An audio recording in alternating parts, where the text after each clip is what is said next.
ආයිබෝන් කියලා පිළිගන්නවා ICT පන්තියේ YouTube channel එකට. එහෙනම් අද අපි මේ එකතු වෙලා ඉන්නේ ICT පන්තියේ YouTube channel එකෙන් අලුත්ම වැඩක් පටන් ගන්න. ඔයගොල්ලන්ට පේනවා ඇති ඕපන් කරලා තියෙන මුදුකාංකය මොකක්ද කියලා. Photoshop. ඔව්. අද මේ අපි ලැහත් වෙලා ඉන්නේ Photoshop සිංහලෙන් කියන අලුත්ම වැඩසටහන පටන් ගන්න. ඔයාලට මේ වැඩසටහනින් මුල ඉඳලම බිඳුව ඉඳලම Photoshop ඉගෙන ගන්න පුළුවන්. ඒක තමයි අපේ අරමුණ. අඩුම තැන ඉඳන් පටන් ගමු. එතකොට අද අපි මේ කියලා දෙන්න හදන්නේ කොහොමද සිලෙක්ෂන් එකක් දාගන්න කියලා. මොකද Photoshop ඇතුලේ සිලෙක්ෂන් දාගන්න ගොඩක් tools පාවිච්චි කරනවා, ගොඩක් methods පාවිච්චි කරනවා. අද අපි බේසික්ම methods වලින් පටන් ගමු. හැමදාම සෙනසුරාදා එහෙනම් ඔයගලන්ට පුළුවන් Photoshop සිංහලෙන් සමග එකතු වෙන්න.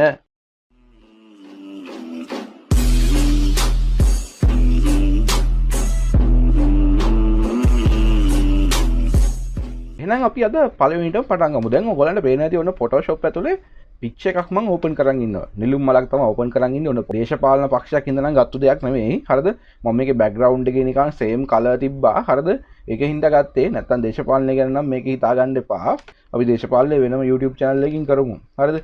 දැන් එතකොට ඔන්න අපි ගාව තියෙනවා එක image එකක්. මේ image එක මම unflash.com කියන වෙබ් අඩවියෙන් තමයි ඩවුන්ලෝඩ් කරගත්තේ. ඔයගොල්ලන්ට නොමිලේ ඩවුන්ලෝඩ් කරගන්න පුළුවන්. මම පහලින් link එක දාලා තියෙනවා description එකේ.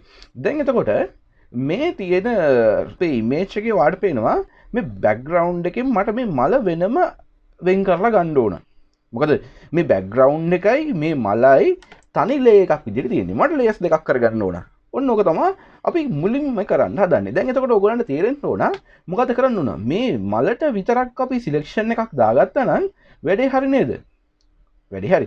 දැන් මේක කරන්න ලේසි ක්‍රම ගොඩක් තියෙනවා. හැබැයි අපි tool එකෙන් tool එක ඉගෙනගෙන යන හින්දා අපි බලමු මොනවද කරන්න පුළුවන් වැඩ කියලා. එතකොට මුලින්ම පාවිච්චි කරනවා අපි මෙන්න මෙතන තුන්වෙනි tool එක. ඔයගොල්ලන්ගේ tool box එකේ තුන්වෙනි tool list එක මතක තියාගන්න. ඕකේ ඔය පොඩි ඊ තලයක් තියෙනවා ඔයගොල්ලන්ගේ tool එකට යටින්. එහෙම ඊ තලයක් තියෙනවා කියලා කියන්නේ පුතේ හැම tool එකක් ඇතුළෙම මොකද්ද? තව tool හැංගිලා තියෙනවා. ඔය tool එක උඩ left button එක click කරගෙන හිටියානම් ඔන්න ඔයාලට අනිත් tools ටික බලා ගන්න පුළුවන්. දැන් මුලින්ම හදන්නේ අපි Lasso tool එක පාවිච්චි කරන්න. හරිද? මම ඕගොල්ලන්ට පාවිච්චි කරන shortcut ඔක්කොම මෙතන පෙන්නනවා. හරිද? shortcut එක මොකක් හරි පාවිච්චි කරනවා නම් ඒ shortcut එක ඔයගොල්ලන්ට display කරලා තමයි පෙන්නන්නේ. ඔන්න මම zoom කරගත්තා. ඔන්න ඔය වගේ පැත්තෙන් ඔයගොල්ලන්ට shortcut එක මම පෙන්නනවා zoom කරගන්නේ කොහොමද කියලා. ඊට පස්සේ මම මේ ගත්තේ Lasso tool එක. Lasso keyboard shortcut එක L. එතකොට මතක තියාගන්න මේකේ අපිට ඔප්ෂන්ස් ගොඩක් උඩින් එනවා. එතකොට මේකේ තියෙන එක ඔප්ෂන් එකක් තමයි feather කියන ඔප්ෂන් එක. feather කියන ඔප්ෂන් එක. එතකොට මේ feather කියන ඔප්ෂන් එක මොකද්ද? feather කියන ඔප්ෂන් එකෙන් වෙන්නේ හරිද? මේ අපි දාන සිලෙක්ෂන් එක පොඩ්ඩක් සුමට කරනවා. feather එකෙන් යම්කිසි සුමට භාවයක් කරන් දෙනවා. සමහරක් වෙලාවට මේක අපිට පාවිච්චි කරන්න පුළුවන්. සමහරක් වෙලාවට අවශ්‍ය වෙන්නේ නැහැ. ඒක තීරණය කරන්න ඕන ඔයා දාන සිලෙක්ෂන් එක අනුව. මම මෙතන දැන් feather එකක් පාවිච්චි කරන්නේ නැහැ. හැබැයි අපි මේ ගත්ත tool එක Lasso tool එක. මේ tool එක චුට්ටක් අමාරු tool එකක්. මේක හොඳයි. ඔයගොල්ලන්ට touch screen එකක් වගේ දිනවනේ. නැත්නම් drawing pad එකක් වගේ display එකක් තියෙන drawing pad එකක් වගේ දිනවනම් ඔන්න හොඳටම හොඳයි. මේකෙන් වැඩ කරගෙන යන්න ලේසි. හැබැයි අපි mouse එකත් එක්කලා මේක වැඩ කරනවා නම් මේක චුට්ටක් අමාරුයි. මොකද මේක free hand tool එකක්. මේක මොකද්ද? free hand tool එකක්.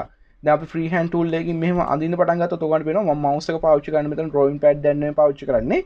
ඒ හින්දා ඔයගොල්ලන්ට පේනවා selection එක දාගෙන යනකොට අපිට ඒක හරියට හිතාගන්න අමාරුයි කොහොමද වැඩෙන්නේ කියලා. දැක්කනේ සිලෙක්ෂන් එක මේ ඔයාලට වෙනවා සිලෙක්ෂන් එක එළියෙන් වැඩිලා තියෙන්නේ මේ. ඔයගොල්ලෝ ඉතින් zoom කරලා ගොඩක් එහෙම දාගන්න හදනවා නම් ගොඩක් zoom කරලා එහෙනම් මේ වැඩේ කරගෙන යන්න ඕන. එතකොට මේ free hand tool එක මේ zoom කරලා මෙහෙම මේක ඉතා සංකීර්ණ වැඩක් වෙනවා mouse එකකින් කරන්න ගියාම. ගොඩාක් mouse එක ගොඩාක් පුරුදු එක්කෙනෙකුට නම් සමහරක් විට මේ කරන විදිහට වඩා ටිකක් සාධාරණව මේකට සාධාරණයක් කරන්න පුළුවන් වෙයි. හැබැයි මං හිතන්නේ මේක ටිකක් සංකීර්ණ tool එකක්. දැන් එතකොට මෙන්න සිලෙක්ෂන් එක වැඩිලා තියෙනවා. ඔන්න විදිහට මුළු වටේටම මල වටේටම අපි අඳගත්තා නම් ඔන්න ඔයාලට සම්පූර්ණ සිලෙක්ෂන් එකක් දාගන්න තිබ්බා මේකේ. හැබැයි මම කිව්වත් වගේ මේක ටිකක් අමාරු tool එකක්. එහෙනම් ගොඩක් කට්ටිය මේක පාවිච්චි කරන්නේ නැහැ. ඔන්න මම deselect කරනවා. හරිද?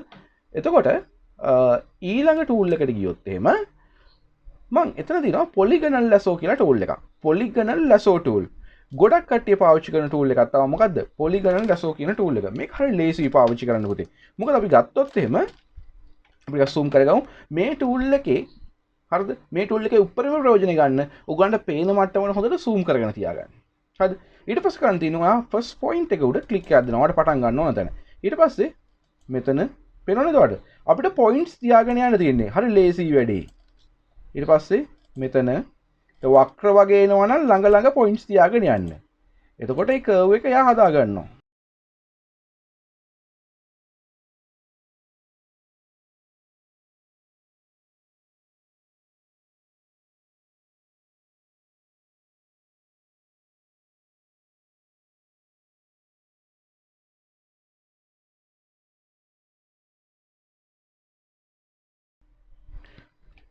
ඔන්න දැන් ඔයාලට බලා ගන්න පුළුවන් කොහොමද සිලෙක්ෂන් එක වැටුනේ කියලා. බලන්න ඔන්න අපි මොන ටූල් එකෙන්ද? Polygonal Lasso tool එකෙන් අපි සිලෙක්ෂන් එක දැම්මා. හරිද? සිලෙක්ෂන් එක දැම්මා. අපිට ඕන නම් දැන් සිලෙක්ෂන් එක එහාට මෙහාට move කරගන්න පුළුවන්. Polygonal Lasso tool එකේ ඉද්දී සිලෙක්ෂන් එක move කරන්න යන්න එපා. එහෙම වුණොත් අපි සිලෙක්ෂන් එක විතරයි එහාට මෙහාට යන්නේ. අපිට ඕන වුණු ඔබ්ජෙක්ට් එක එහාට මෙහාට යන්නේ නැහැ. ඔයාලට ඔබ්ජෙක්ට් එක වෙන් කරලා ගන්න ඕන නම් එතකොට පාවිච්චි කරන්න ඔයා මොන ටූල් එකද? move tool එක. move tool එකෙන් ඔයාලට පුළුවන් මෙන්න මේ විදිහට ඔබ්ජෙක්ට් එක වෙන් කරලා ගන්න. ඔයාලට පේනවනේ. එහෙනම් මේක වෙන canvas එකකට වගේ ඇදගෙන ගිහිල්ලා දා ගන්න පුළුවන්. හරිද? වෙන canvas එකකට ගිහිල්ලා ඇදගෙන දා ගන්න පුළුවන්. මෙහෙම දාපු සිලෙක්ෂන් එකක් මෙන්න මේ විදිහට පුතේ සේව් කරගන්න පුළුවන්. සිලෙක්ෂන් සේව් කරන්න පුළුවන්ද? ඔව් පුළුවන්. බලන්න කොහොමද සිලෙක්ෂන් එකක් සේව් කරගන්න කියලා. සිලෙක්ෂන් එකක් සේව් කරගන්න අපි මුලින්ම යනවා සිලෙක්ට් වලට. සිලෙක්ට් වලට ගියාට පස්සේ ඔයාලට තියෙනවා save selection option එක. save selection ඊට පස්සේ ඔයාලට කරන්න තියෙන්නේ document එක. මේ document එකේ නම මේ තියෙන්නේ channel එක new channel එකක් කියලා තියාගෙන මේ selection එකට නමක් දෙන්න. මම දෙනවා මේකට flower කියලා. දීලා ඕකේ කරනවා. එහෙනම් අපේ සිලෙක්ෂන් එක මොකක් වුණාද? සේව් වුණා. දැන් ඔයා මේක ඩිසිලෙක්ට් වුණත් ඔයාලට බය වෙන්න දෙයක් නැහැ. ඕන වෙලාවක ආපහු ගිහිල්ලා සිලෙක්ෂන් එක ලෝඩ් කරගන්න පුළුවන්. select load selection. කොහෙද ගියේ? select load selection flower ඔන්න තියෙනවා flower කියන එක දීලා ඕකේ කරන්න තියෙන්නේ. ඔන්න අපේ සිලෙක්ෂන් එක ආවා. හරි නේද ළමයි? එහෙනම් වැඩේ ලේසි. ඔන්න සිලෙක්ෂන් දාන්නත් පුළුවන්. සිලෙක්ෂන් අයින් කරන්නත් පුළුවන්. සිලෙක්ෂන් සේව් කරන්නත් පුළුවන්. සේව් කරපුවා ලෝඩ් කරගන්නත් පුළුවන්. හරිද ළමයි? හරි. ඊට පස්සේ අපි බලමු එතන තව ටූල් එකක් තිබ්බා නේද? අපි බලමු ඒ ටූල් එක මොකක්ද කියලා. අපි ගියාම ඔන්න සිලෙක්ෂන් ටූල් වල තුන්වෙනි එක. මම කිව්වා Lasso ටූල් එක පාවිච්චි කරන්න අමාරුයි. Polygonal Lasso ටූල් එක. ඕකේ හොඳයි. හොඳ මට්ටමේ තිබ්බ ටූල් එකක්. ඊට පස්සේ ඊළඟ ටූල් එක Magnetic Lasso tool. Magnetic චුම්බක. හරි බලමු මොකද්ද මේකෙන් වෙන්නේ කියලා. එතකොට මේකෙදි වෙන්නේ හරිද? මේ වර්ණ වෙන් කරන තැනින් ඔයාලට පේනවද දැන් මේක වර්ණ දෙකක් හොඳට වෙන් වෙලා තියෙනවා කියලා. වර්ණ වෙන් වෙන තැනින් මෙයා සිලෙක්ෂන් එක අපිට ඉබේ දාලා දෙනවා. අපිට ක්ලික් කරන්න තියෙන පළවෙනි තැන විතරයි. ඊට පස්සේ අපිට mouse point එක අරන් යන්න තියෙන්නේ. කර්සර් එක යන විදිහට mouse point එක යන විදිහට මෙන්න මෙයා සිලෙක්ෂන් එක දා ගන්නවා. වැඩේ ලේසි. මේ වගේ ඉමේජ් එක ලේසි. හැබැයි ටිකක් සංකීර්ණ වෙන්න මේ මෙතඩ් එක පාවිච්චි කරන්න ටිකක් අමාරු වෙනවා. හරිද? ඒක මතක තියාගන්න. මේක නම් අපිට ඉක්මනින් දාගන්න පුළුවන්. හරිද? දැක්කද උන දෙයක්? ඔයාලට පේනවා නේද?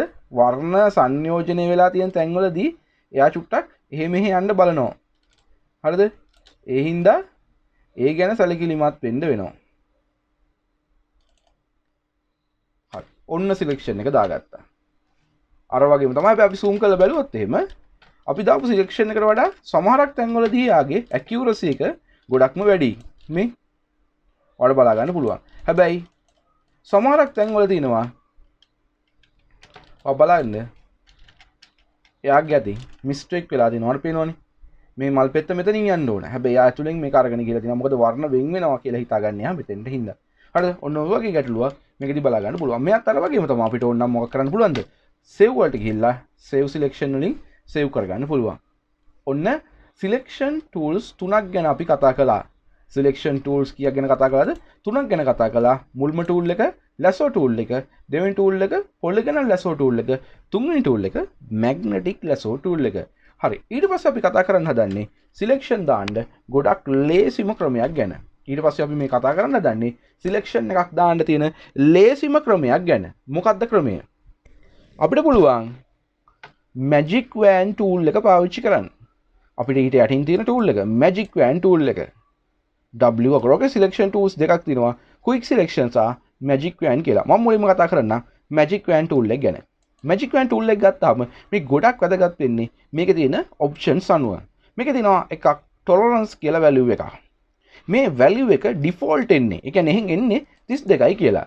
අපිට කරන්න පුළුවන් මේ tolerance අගය ගැන මෙහෙම හිතන්න. tolerance අගය වැඩි වෙනකොට මේ Magic Wand tool එකේ තියෙන sensitive ගතිය අඩු වෙනවා. ටොලරන්ස් වගේ අඩු වෙනකොට මැජික් වෑන් ටූල් එකේ තියෙන සෙන්සිටිව් ගතිය වැඩි වෙනවා. හරිද? මම මෙහෙම කරනවා. එහෙනම් ටොලරන්ස් වගේ මම තියාගන්නවා 32ේම. අරගෙන ඇවිල්ලා මේ බෑග්ග්‍රවුන්ඩ් එක ක්ලික් කරනවා. මොකද අපි බෑග්ග්‍රවුන්ඩ් එක සිලෙක්ට් කරගත්තත් මෙයාව සිලෙක්ට් කරගන්න පුළුවන්. ඒකට ඔප්ෂන් එකක් තියෙනවා. මම කියා දෙන්නම් කොහොමද ගන්න කියලා. අපිට දැන් ඕන වෙලා තියෙන්නේ මේ මල සිලෙක්ට් කරන්න. හැබැයි බෑග්ග්‍රවුන්ඩ් එක සිලෙක්ට් කරලත් ඒක කරන්න පුළුවන්. එහෙනම් බෑග්ග්‍රවුන්ඩ් එක උඩ ක්ලික් එකක් දෙනවා. ඔයාට පේනවා මොකද උනේ? මෙන්න මෙයාගේ මේ මලේ ඇතුළට මෙයා සිලෙක්ෂන් එක දාගන්න. එහෙනම් මට පේනවනේ ගැටලුවක් තියෙනවා. එහෙනම් 32 මොකද? වැඩි. එහෙම නේද? 32 වැඩි. එහෙනම් අපිට මොකද කරන්න පුළුවන්? මේ ගමු 25කට විතර. අරගෙන ක්ලික් කරලා බලමු. ඒත් එහෙමයි. 25ත් එහෙමයි. 15කට ගමු අපි එහෙනම්. අන්න දැන් ඔයාලට පේනවා ගැටලුවක් නැහැ. යම්කිසි ප්‍රමාණයකට හරියට සිලෙක්ෂන් එක ගත්තා. දැන් ඊටු ටික සිලෙක්ට් දාගන්නේ කොහොමද? එතකොට වඩ shift key එක පාවිච්චි කරන්න පුළුවන්. shift key එක පාවිච්චි කරන්න පුළුවන්. එහෙම නැත්නම් මෙන්න මෙතන තියෙනවා. මෙතන new selection දෙවෙනි selection එක add to selection පාවිච්චි කරන්න පුළුවන්. එහෙනම් shift එක ඔබා ගත්තා, ක්ලික් කළා. shift එක ඔබා ගත්තා, ක්ලික් කළා. මෙතන shift එක ඔබා ගත්තා, ක්ලික් කළා. දැන් ඔයාලට පේනවා ඇති මෙන්න මෙතන සිලෙක්ෂන් එකෙන් මෙයා පොඩ්ඩක් ඇතුළට ආවා. දැන් ආපහු ටොලරන්ස් එක හදා දින්න උනද? නෑ ඔයාලට කරන්න තියෙනවා වැඩ. මොකද කරන්නේ? අපි මෙයාව zoom කරගන්නවා. ඊට පස්සේ alt එක ඔබා ගන්නවා. ඔබාගෙන මේ හරිය ක්ලික් කරනවා. alt එකෙන් මොකද්ද වෙන්නේ? alt එකෙන් වෙන්නේ subtract from selection. subtract අයින් වෙනවා. හරිද? තව මේ වගේ තැන් තියෙනවා නම් බලලා alt එක ඔබාගෙන ක්ලික් කරන්න. එතකොට ඒ තැන් අයින් කරගන්න පුළුවන්. හරි දැන් ඔයාලා දැක්කා කොහොමද මැජික් වෑන් ටූල් එකෙන් සිලෙක්ෂන් එකක් දාගන්නේ කියලා. දැන් හැබැයි මැජික් වෑන් ටූල් එකෙන් අපි මේ දාපු සිලෙක්ෂන් එක වැටිලා තියෙන්නේ කොහෙටද? මැජික් වෑන් ටූල් එකෙන් මේ දාපු සිලෙක්ෂන් එක වැටිලා තියෙන්නේ බෑග්ග්‍රවුන්ඩ් එකට. එහෙනම් කොහොමද අපි මේක මලට දාගන්නේ? එහෙනම් අපිට පොඩි දෙයක් කරන්න තියෙන්නේ සිලෙක්ට් වලට ගිහිල්ලා අපි මොකක් කරනවද මේක? ඉන්වර්ස් කරනවා. සිලෙක්ට් වලට ගිහිල්ලා අපි මේක ඉන්වර්ස් කරනවා. සිලෙක්ට් වලට ගිහිල්ලා ඉන්වර්ස් කරපු ගමන්ම ඔන්නවට පේනවා අර බෑග්ග්‍රවුන්ඩ් එකට වැටිලා තිබ්බ සිලෙක්ෂන් එක ඒකේ අනිත් පැත්ත. කවුද බෑග්ග්‍රවුන්ඩ් එකට අමතරව මෙතන හිටියේ? මල විතරයි. එහෙනම් එයාට ඔන්න සිලෙක්ෂන් එක වැටුණා. ඒ කියන්නේ අපි සිලෙක්ෂන් එකකින් දාලා තියෙන එකේ ප්‍රතිවිරුද්ධ දෙයට එයා සිලෙක්ෂන් එක දාලා දෙනවා. ඔන්න එහෙනම් මැජික් වෑන් ටූල් එක ওই විදිහට පාවිච්චි කරන්න පුළුවන්. මැජික් වෑන් ටූල් එක පාවිච්චි කරද්දී අපි ගොඩක්ම වැදගත් බලන්න ඕනේ මොකද්ද? ටොලරන්ස් කියන එක. ඒක වැදගත්. ඒ වගේම තමයි අපිට මැජික් වෑන් ටූල් එකේදී දාලා තියෙන සිලෙක්ෂන් එකක් add to selection දාලා වැඩි කරගන්නත් subtract from selection දාලා අඩු කරගන්නත් පුළුවන්. ඒකත් මතක තියාගන්න. එහෙනම් අද අපි කතා කළා selection tools 4ක් ගැන. මේ තමයි Photoshop වල තියෙන ප්‍රාථමිකම selection tools. අපි ලබන සතියේ හම්බෙමු මීට වඩා ටිකක් advanced selection methods ටිකක් සමග. එහෙනම් රැඳී සිටින්න ICT පන්ති YouTube channel එකත් එක්කලා අපි සෙනසුරාදා Photoshop වලට වෙන් කරගමු. සුබ දවසක් ඔයාලා හැමෝටම.